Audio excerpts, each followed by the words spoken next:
مرزا اسد اللہ خان غالب کی ایک خوبصورت غزل پیش کرنے کی جسارت کر رہا ہوں۔ مرزا اسد اللہ سب جانتے ہیں کہ اردو اور فارسی کے وہ عظیم شاعر ہیں جنہوں نے شاعری کو نئی وسعتیں دی ہیں۔ صرف شاعر نہیں تھے، وہ ایک مفکر بھی تھے، اور غالب کی زندگی میں مالی تنگ دستی، اپنوں سے بچھڑنے کا غم اور ان تمام چیزوں کے ساتھ ساتھ ان کی جو وٹینس تھی نا، ان کی جو حس مزاح تھی اور انوکھا انداز بیان، وہ انہیں بیسکلی تمام شعراء کرام سے جدا کرتا۔ غزل پیش خدمت ہے مرزا غالب کی۔ جو یہ غزل آج کے لیے میں نے چنی ہے آپ کے لیے، وہ اردو شاعری کے ماتھے کا جھومر اگر آپ اسے کہیں تو وہ غلط نہ ہوگا۔ اس غزل میں عشق و فلسفہ ہے، تصوف ہے، انسانی نفسیات کے وہ دریا بند ہیں جنہیں غالب کے سوا کوئی اور اس مہارت سے آشکار کر ہی نہیں سکتا تھا، بیان کر ہی نہیں سکتا تھا۔ آئیے اس شاہکار کو ذرا سمجھنے کی مختصراً کوشش کرتے ہیں۔ غزل کا پہلا شعر ہے، یہ نہ تھی ہماری قسمت کہ وصال یار ہوتا، اگر اور جیتے رہتے یہی انتظار ہوتا۔ مشکل الفاظ تو ایسا اس میں کچھ ہے نہیں، وصال ملنے کو کہتے ہیں، وصال یار محبوب سے ملنا ہے، لیکن غالب کی شاعری اتنی آسان ہوتی نہیں ہے جتنی نظر آتی ہے۔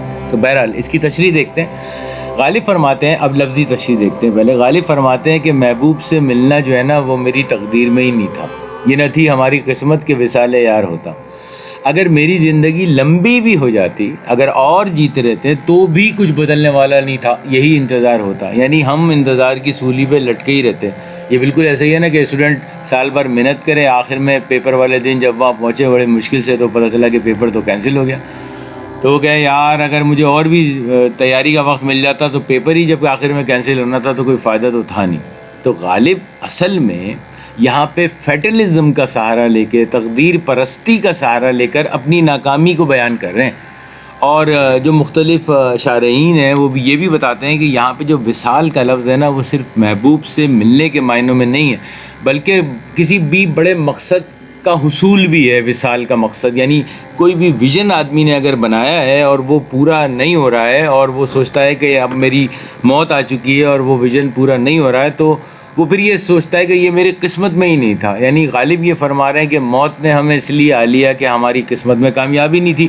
اگر ہمیں لمبی عمر بھی مل جاتی، حیات خضر بھی مل جاتی، تب بھی رزلٹ وہی نکلنا تھا، یعنی انتظار۔ یعنی وقت کی کمی جو ہے اس کو مسئلہ نہیں بتا رہے ہیں غالب، بلکہ قسمت کا کھوٹ جو ہے اس کو اصل رکاوٹ بتا رہے ہیں۔ تو یہ شعر دوبارہ پڑھتے ہیں اب اس تشریح کے بعد کہ یہ نہ تھی ہماری قسمت کہ وصال یار ہوتا، اگر اور جیتے رہتے یہی انتظار ہوتا۔ اصل میں یہ شعر انسانی بے بسی اور وقت کا جو ایک جبر ہے نا، جس کی کوئی انتہا نہیں ہے، اس کو بھی ظاہر کرتا ہے۔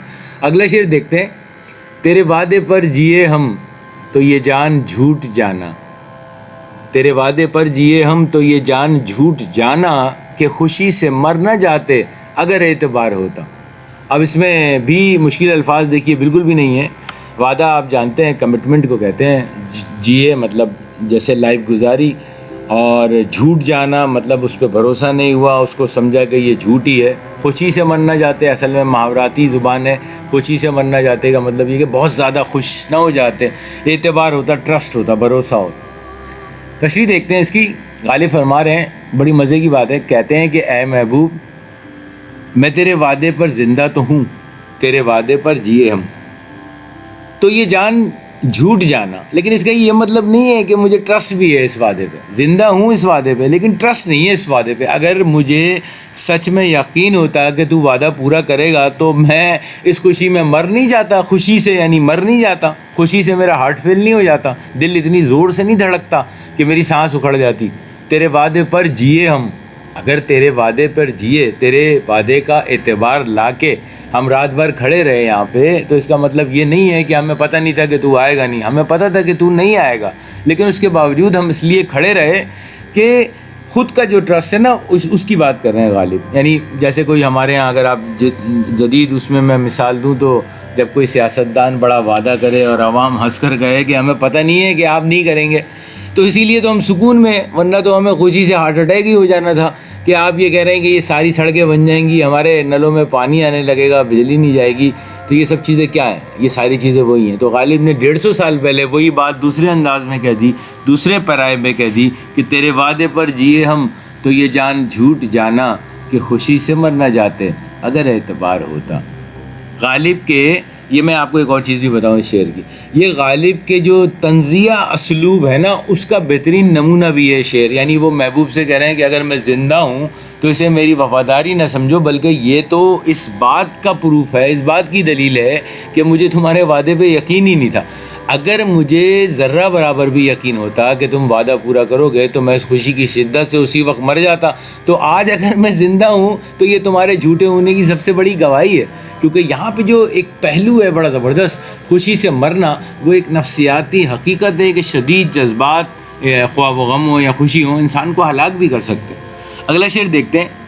تیری نازکی سے جانا کہ بندھا تھا عہد بودا, تیری نازکی سے جانا کہ بندھا تھا عہد بودا, کبھی تو نہ توڑ سکتا اگر استوار ہوتا.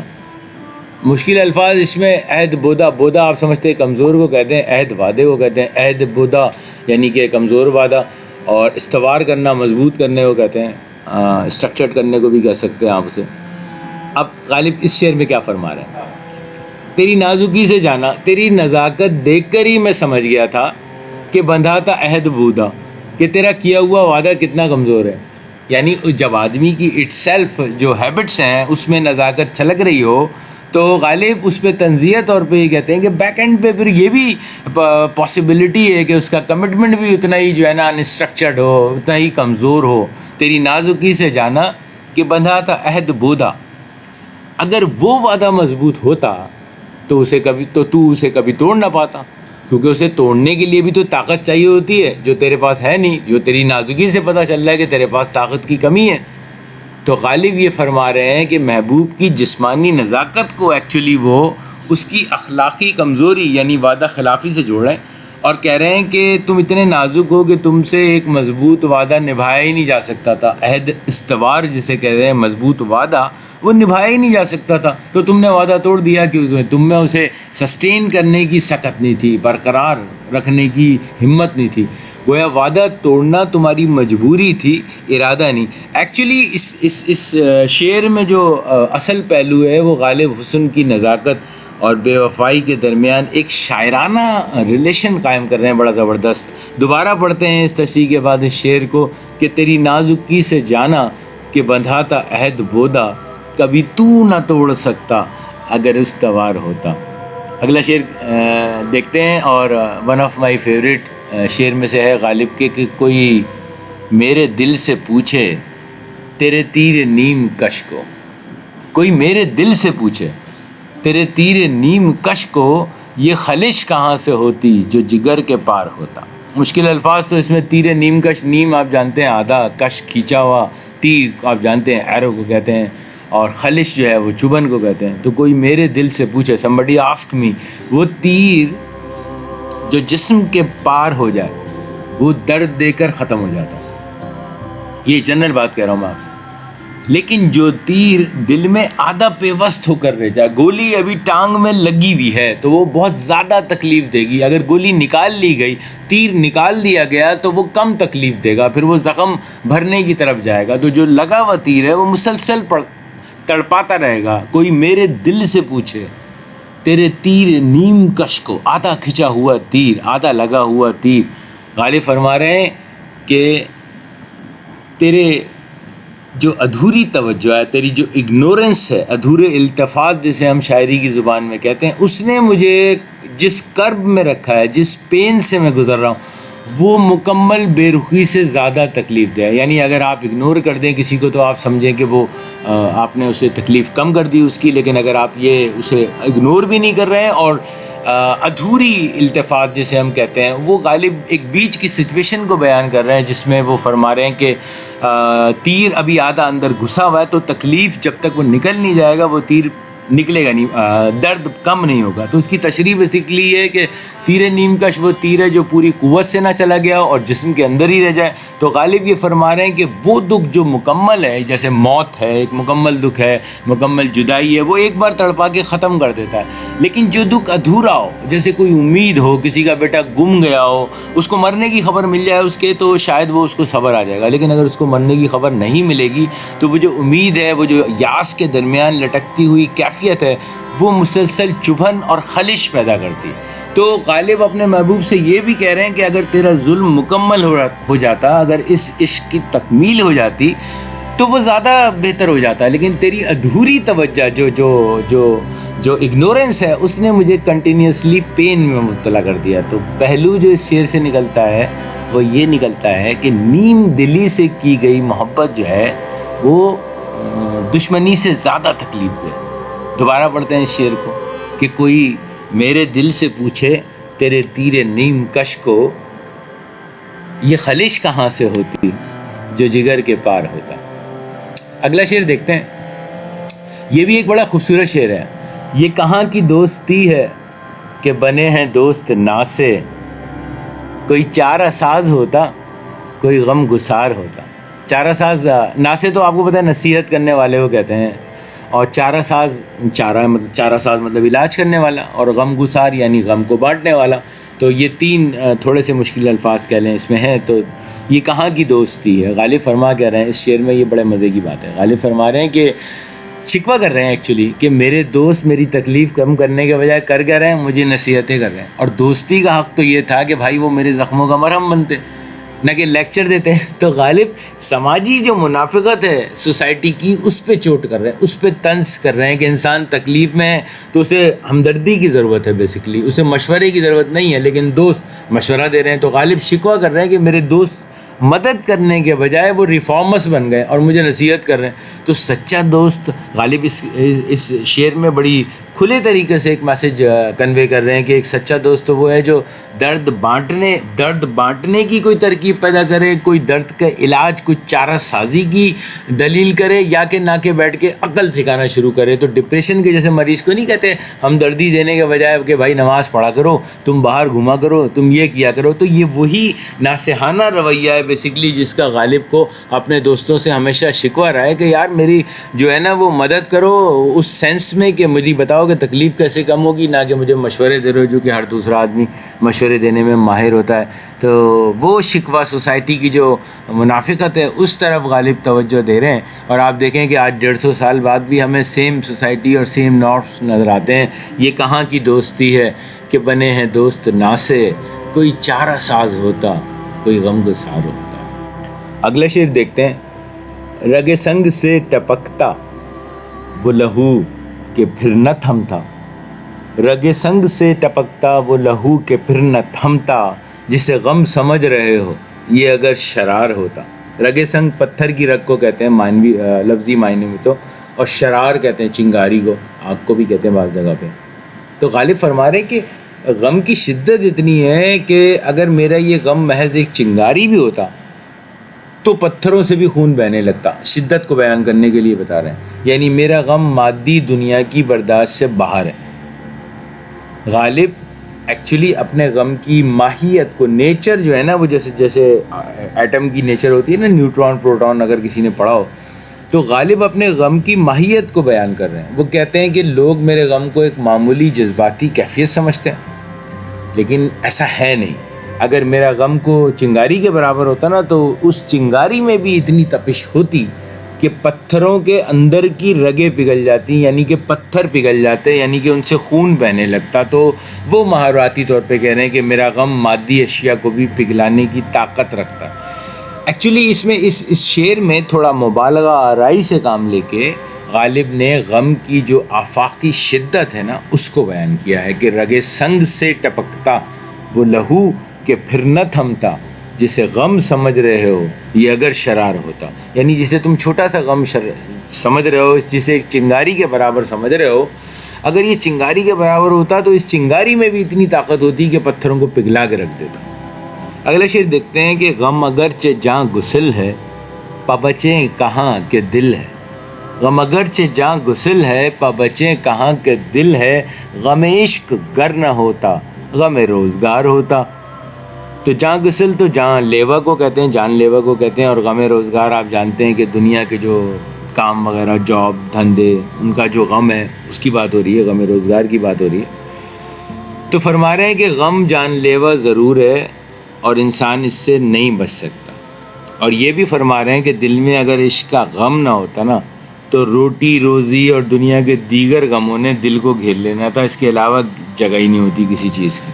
تو انسان کا مقدر ہی غم ہے. اس شعر میں غالب یہ فرما رہے ہیں. تو یہ شعر اصل میں زندگی کی ایک، اگر آپ غور کریں تو ایک کڑوی سچائی کے طور پہ بھی سامنے آتا ہے کہ وہ یہ کہہ رہے ہیں کہ انسان کا دل خالی تو رہ نہیں سکتا.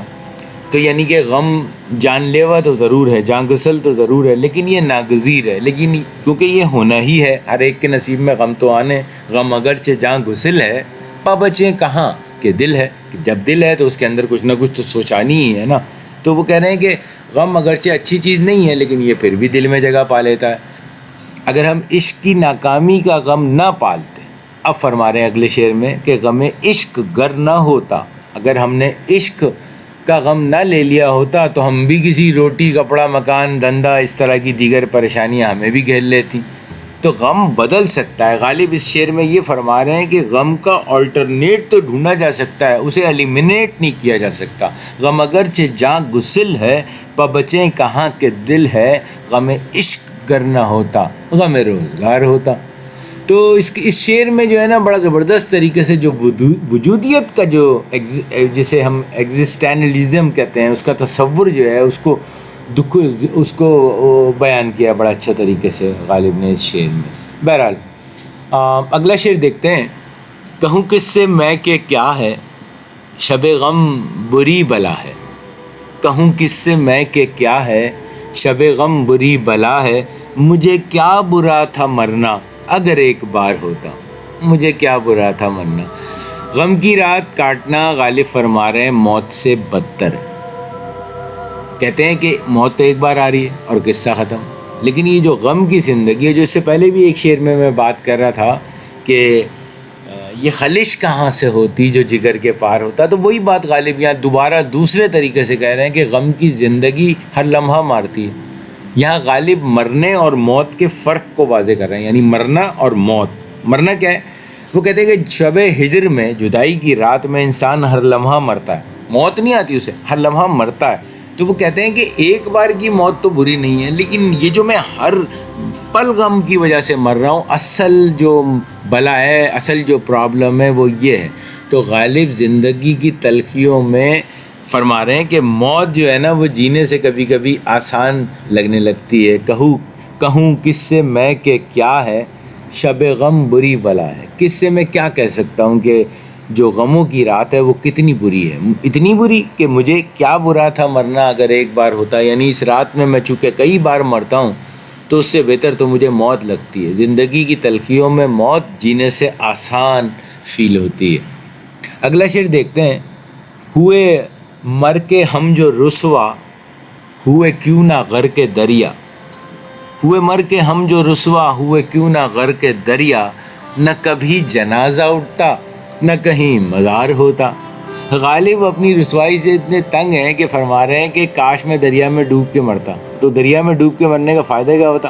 نہ میری لاش ملتی، نہ اس کا جنازہ پڑھا جاتا، نہ قبر بنتی جس پر لوگ باتیں بناتے کہ یہ ایسا تھا ویسا تھا ویسا تھا. یعنی کہ گم ہو جاتے، ایک دم دنیا سے غائب ہو جاتے. یعنی غالب اس شعر کے جو معنی ہے اس پرسپیکٹیو میں صرف بات کر رہا ہوں اس وقت کہ غالب اپنی سماجی ذلت سے اتنے عاجز ہیں کہ وہ اپنی نشانیاں تک مٹا دینا چاہتے ہیں.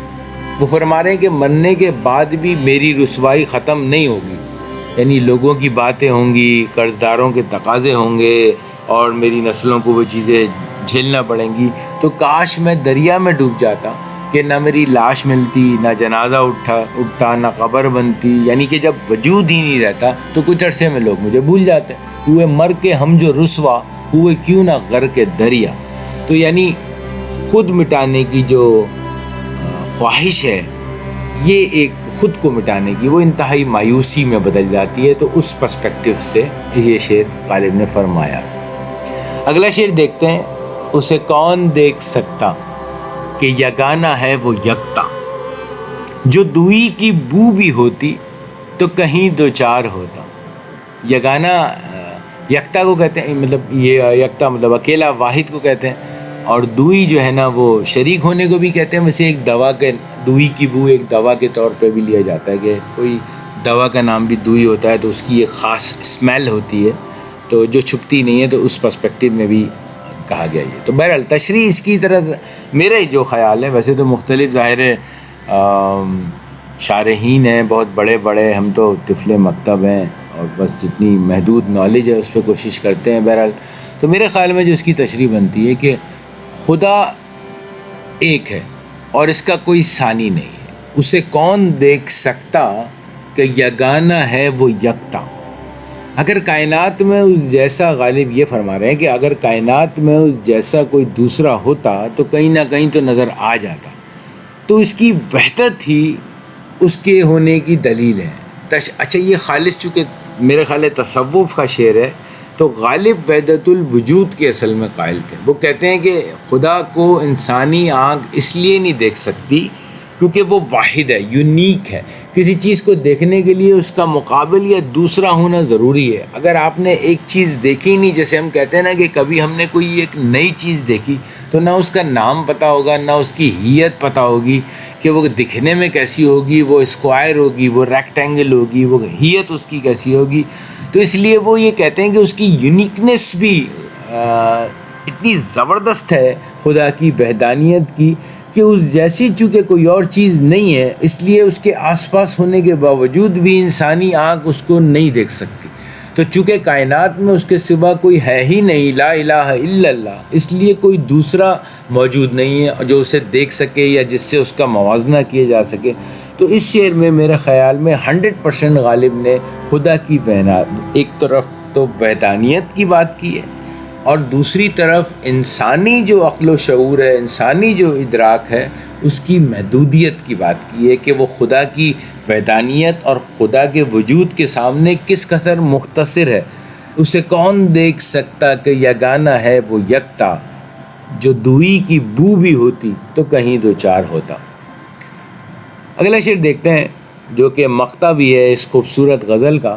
یہ مسائل تصوف، یہ تیرا بیان غالب، تجھے ہم ولی سمجھتے جو نہ بادہ خوار ہوتا. غالب خود پہ طنز کر رہے ہیں اور تعریف بھی کر رہے ہیں اپنی طنز کرتے کرتے. بادہ خوار کہتے ہیں شراب پینے والے کو، اور ولی ظاہر اللہ کے دوست کو کہتے ہیں، نیک انسان کو کہتے ہیں. تو غالب طنزیہ انداز میں اپنی تعریف کر رہے ہیں، فرما رہے ہیں کہ غالب تیری شاعری میں تصوف کے مضامین اتنے گہرے. ہم نے اس سے پہلے ہی شعر دیکھا ہے تصوف کا کتنا گہرا شعر ہے. میں نے تو بڑی مختصر اپنے محدود علم میں اس کی تشریح کرنے کی کوشش کی ہے، لیکن جو صاحب علم ہے، صاحب ادراک ہیں، وہ اس شعر کی تشریح صحیح طریقے سے سمجھ سکتے ہیں. بہرحال تو غالب اس شعر میں مقطع میں اپنی شاعری میں تصوف کے مضامین بتا رہے ہیں کہ اتنے گہرے ہیں کہ ہم تو تجھے اللہ کا ولی مان لیتے ہیں، مگر مسئلہ یہ ہے کہ تو شراب پیتا ہے.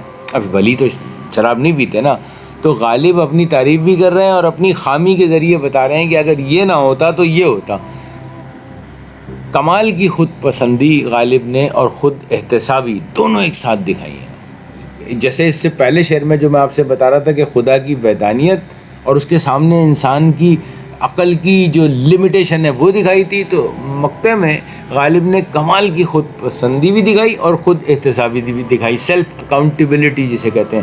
وہ کہتے ہیں کہ غالب تیری شاعری میں معرفت اور تصوف کی باتیں ایسی ہیں کہ لوگ تجھے اللہ کا پہنچا ہوا بندہ اور ولی مان لیتے. بس یہ جو شراب تو پیتا ہے نا، اس نے تیرا سارا ورم خراب کر دیا ہے. یہ مسائل تصوف، یہ تیرا بیان غالب، تجھے ہم ولی سمجھتے جو نہ بادہ خوار ہوتا. انسان کی شخصیت کے جو تضادات ہیں بیسیکلی ان کا اعتراف کیا ہے غالب نے اس میں. بہرحال غالب کی یہ غزل مجھے امید ہے آپ کو پسند آئی ہوگی. غالب کی فکر کا ایک نچوڑ ہے اور ایک زبردست غزل ہے. اس غزل میں غالب نے انسانی زندگی کے کئی پہلوؤں کو چھوا ہے. اور اس غزل کے ساتھ ہی ریکویسٹ وہی پرانی ہے، اگر آپ نے اب تک چینل کو سبسکرائب نہیں کیا ہے تو ضرور سبسکرائب کر لیجئے. اور غزل پسند آئی ہے، غزل تو ظاہر ہے غالب کی ہے، وہ پسند ہی آنی ہے، لیکن میری ایک کاوش اگر پسند آئی ہے تو اسے دوستوں میں شیئر کریں اور کمنٹ سے ضرور نوازا کریں. اس سے بہت خوشی ہوتی ہے مجھے. آپ کا بہت بہت شکریہ.